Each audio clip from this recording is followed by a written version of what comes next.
It happened almost 3 years ago, in November. I've never written about this on the internet. Only my wife and my older brother know the truth. Anyone else who hears it assumes I'm just telling a scary dream story. But I know what happened that night was not a dream. At the time, I was working for a telecommunications company in Washington State. My job was to inspect old radio towers scattered across mountains and forests. Most of them were in extremely remote areas where you'd rarely see another person even during the day. In the last week of November, the company received complaints that Tower 17 had been transmitting strange radio signals for several days. The weather department confirmed there had been no storms in the area. Yet every night at exactly 12:17 a.m., the signal would change for a few minutes. I was sent to investigate. The GPS led me off the main highway onto a rough dirt road through the forest. Tall cedar trees lined both sides, and by evening, the entire area was thick with fog. I reached the tower around 6 p.m. It was an old steel radio tower, about 200 feet tall. At its base was a small control room housing old computers, batteries, and radio equipment. Dust covered the door. It looked like no one had been there for months.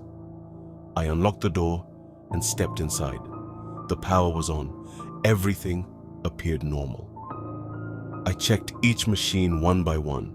No faults. I tried calling the company, but my phone showed no service. That wasn't unusual in places like this. I turned on the satellite radio to file my report. But the moment it powered up, a very faint voice came through the speaker. "Is anyone listening?" I thought it might be a signal from another station, but the voice disappeared almost immediately. I scanned all frequencies. Nothing. Night was falling fast. I decided to send the report in the morning and spend the night in the control room. Around 12:16 a.m. Without any warning, every light in the room flickered once. Then, the radio turned on by itself. This time, the voice was clear. "If you're hearing this message, do not go up." I stood up and walked over to the radio. It was the voice of an elderly man. He sounded terrified. "If you've already climbed the stairs, don't look down." There was a burst of static. And then the radio went silent again. I checked the screen. There was no signal. It felt like the message hadn't come from any station, but from somewhere else. I told myself it was probably just an old recording that had accidentally played. Then, a metallic clanging sound came from the tower above. Clang. Then, clang. Clang. It sounded like someone slowly climbing the steel ladder. I stepped outside and looked up. The fog was so thick I couldn't even see the middle of the tower. But the sound, it was still there, slow, one step at a time, going upward. I grabbed my flashlight and shone it upward. Nothing. The sound suddenly stopped. The forest fell silent again. I went back inside the control room, closed the door, and turned around. That's when I saw it. An old notebook was lying on the desk. I froze for several seconds, because when I had first entered the room, there had been no notebook there. With shaking hands, I opened it. The first several pages were blank. Then, on one page, there was only a date. November 18th, 1998. Below it, a single line was written. "If someone calls your name from above after midnight, do not answer." My throat tightened. I slammed the notebook shut. At that exact moment, someone outside called my name, very softly. "Adam." I froze completely. Only the people at the company called me by that name, but there was no one else here. The voice came again, clearer this time. "Adam, come up." I slowly walked to the window. Outside there was only fog. No one was visible. But the voice, it was now coming from the very top of the tower. And then The red warning light at the top of the tower suddenly turned on. Its red glow cut through the fog and spread downward.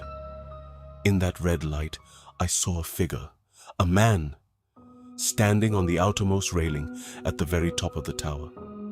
He was completely still, and his face was turned directly toward me. I stood frozen in front of the window. The figure on the top railing didn't move at all. The red warning light flashed every 2 seconds, each time it lit up. He appeared, then vanished into the darkness. I raised my flashlight and shone it upward with all my strength. Nothing. Where the figure had been just moments before, there was only fog. I breathed a sigh of relief. Maybe it was just a trick of the light and fog. Then, the old radio inside the control room turned on again by itself. No static this time, just a voice. Very low, very clear. "He's coming down." My flashlight nearly slipped from my hand. I immediately yanked the radio's plug out. The voice stopped, but outside, the sound of footsteps on the steel ladder continued. Clank. A few seconds of silence. Clank. Another step. It sounded like something was slowly descending from the top. I forced myself to look out the window. Nothing was visible, but the sound was getting closer. I locked the control room door from the inside. Suddenly, my eyes fell on an old framed photo hanging on the wall. It showed several members of the maintenance crew. Below the photo, it read, "Maintenance Crew, Winter 1998. I began examining each face. Then, my heart started pounding. The last man in the photo was the same face I had seen on top of the tower earlier. Under his picture, written in black ink, was one word: missing. Before I could process it, all the lights in the room went out at once. Everything plunged into darkness. Only the red warning light on the tower outside kept flashing. Its red glow came through the window. Then, something knocked softly on the glass. Tap. I looked toward the window. No one was there. Another knock. Tap, tap. I slowly approached the window.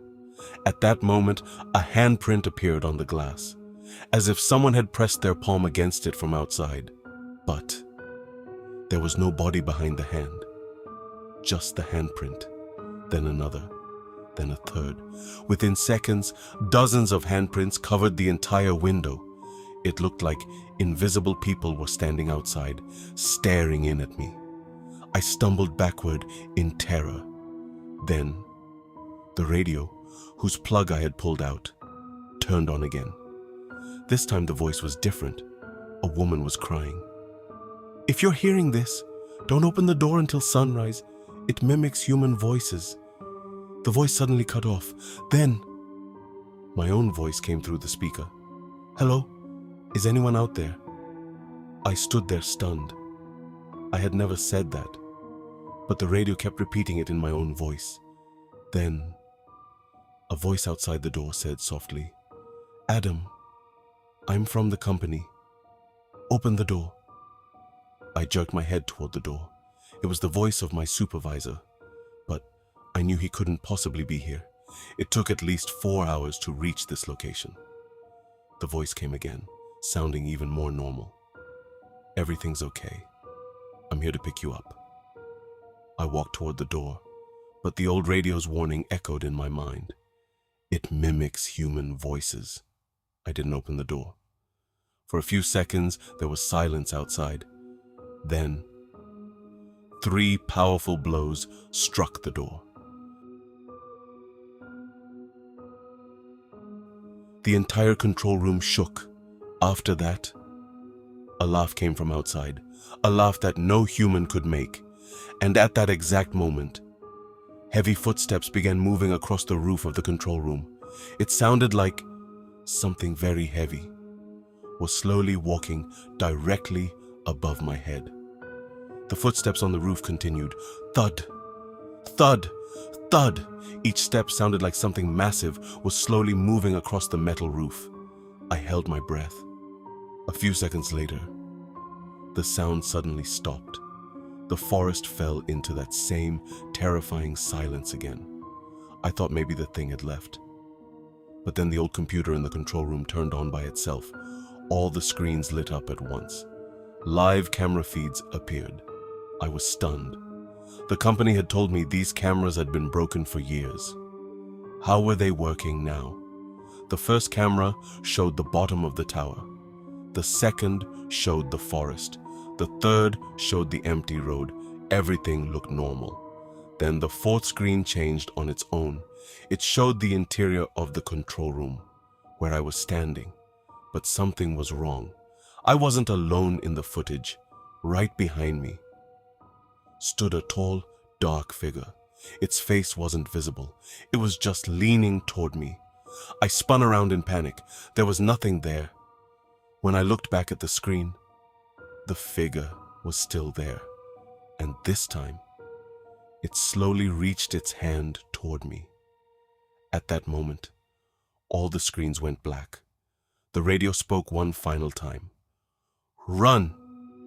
I didn't waste a second. I threw open the door and sprinted toward my SUV with everything I had. I didn't dare look back. I jumped in, started the engine, and sped down the dirt road. After a few minutes, I thought I had made it. But when I checked the rearview mirror, the tower was still visible. That was impossible. I had driven nearly 5 miles away. Yet, the tower looked the same distance away, as if it were following me. Suddenly, the GPS turned on by itself. On the screen was a single line: "Turn back." I ignored it and sped up. The screen changed again. This time it read, "You didn't answer. That's why you survived." A moment later, the GPS shut off permanently. About an hour later, I finally reached the main highway. My phone signal returned. I drove straight to the city without stopping and told the company everything. At first, no one believed me, but when I mentioned Tower 17, the oldest manager in the office went pale. He took me into his cabin and pulled out an old file. Inside was a newspaper clipping from 1998. It reported that 5 workers had gone missing one winter night while working on the tower. Search parties lasted for days, but they were never found. On the last page of the file was a handwritten note. "If someone calls your name from the tower after midnight, do not answer. Those who answer never come back." The very next day, the company permanently shut down Tower 17. A few months later, the entire area was sealed off by government order. To this day, the only thing I have left from that night is that old notebook. The last page was completely blank when I took it, but when I opened it again several months later, a new line had appeared. The next broadcast will be when someone listens again. I locked that notebook in a steel box the same day, and ever since, every year, on one night in November, at exactly 12:17 a.m., my old radio at home turns on by itself, even when unplugged, and from it comes a single voice, very faint, very distant. Is anyone listening?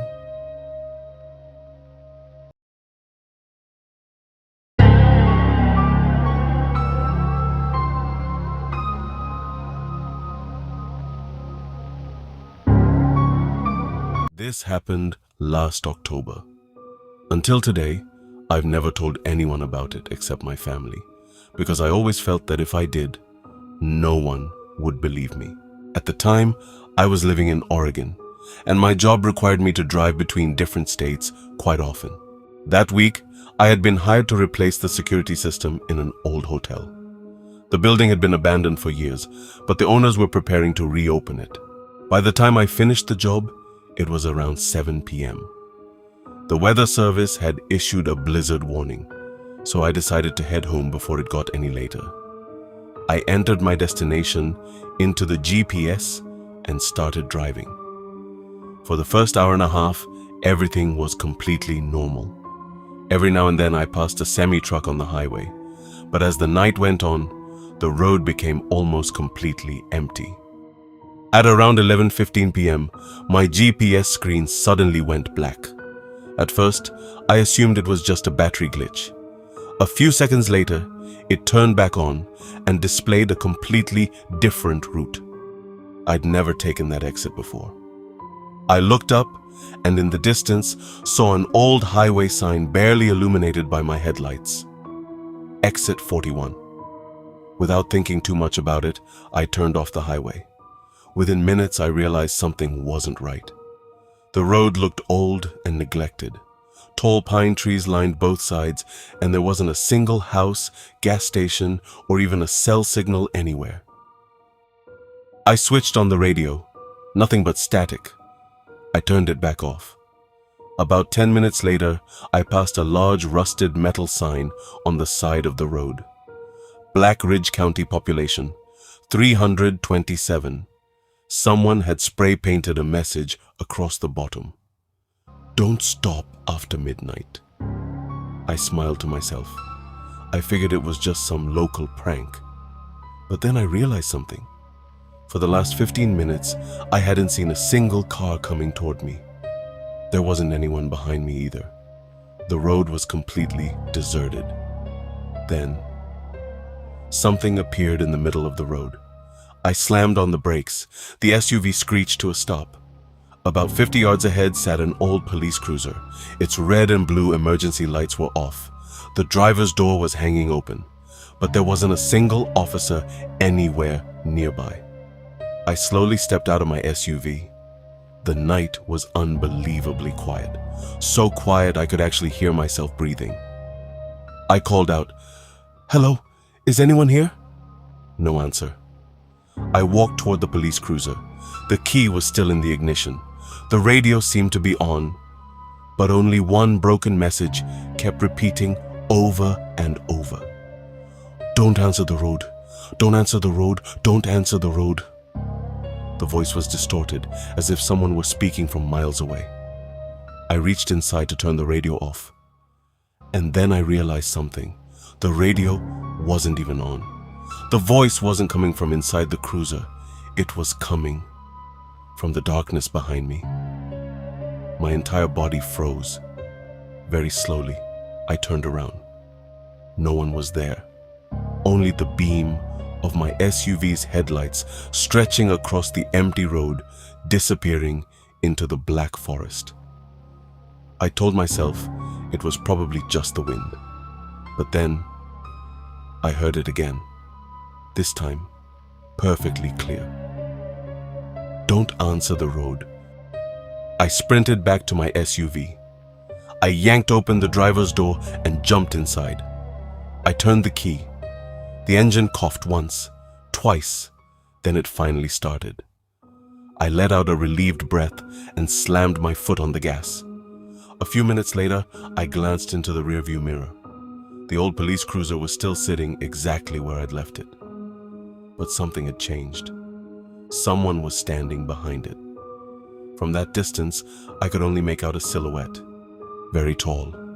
Its arms hung perfectly straight at its sides. And it wasn't moving, not even an inch. I convinced myself it had to be a police officer who had finally stepped out. So I kept driving. About 20 minutes later, I saw a small town in the distance. Old wooden buildings, a closed gas station, a small church, and beside the road, a little diner with a glowing red open neon sign. For the first time that night, I felt relieved. At least there were people here. I parked my SUV and walked inside. There were only 3 people in the diner, an elderly man in his 70s, a waitress, and the owner standing behind the counter. The moment I walked in, all 3 of them looked at me. No one smiled, no one said, "Welcome." For several long seconds, the diner was completely silent. Then the old man quietly asked, "Which road did you take to get here?" I answered, "Exit 41." I hadn't even finished the sentence when the waitress dropped her coffee mug. It shattered across the floor. The owner's face instantly went pale. The old man stared into my eyes for several seconds. Then he quietly said, "You shouldn't have stopped there." I frowned. "What do you mean?" He ignored the question. Instead, he asked another one. "Did you speak to anyone on that road?" I shook my head. "No." Then I remembered the abandoned police cruiser. I only saw an old police car. The moment I said those words, the owner rushed outside. I followed him. He walked straight to the back of my SUV, then silently pointed at the rear window. I turned around. My heart nearly stopped. On the dusty rear window, there was a fresh handprint on the inside of the glass. 5 clear fingerprints, but the rear of my SUV had been locked the entire drive. No one had been sitting back there.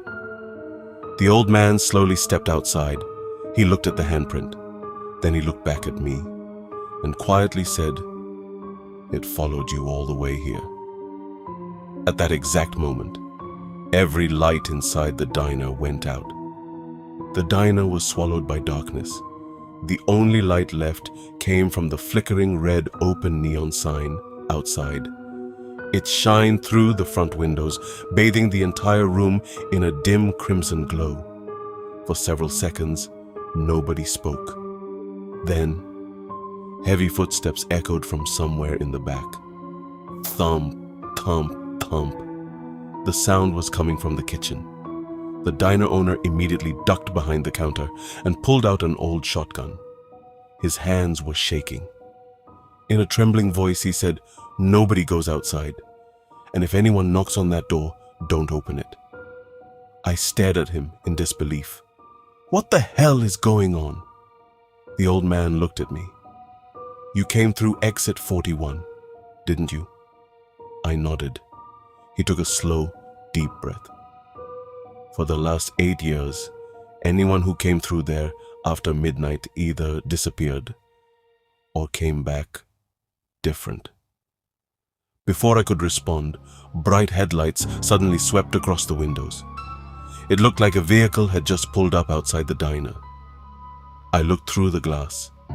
It was the same old police cruiser, but I'd left it nearly 30 miles behind. How could it possibly be here already? The driver's door slowly creaked open. I held my breath. No one got out. The door stayed open for almost 10 seconds. Then, it slowly closed by itself. At that exact moment, 3 soft knocks echoed from the front door.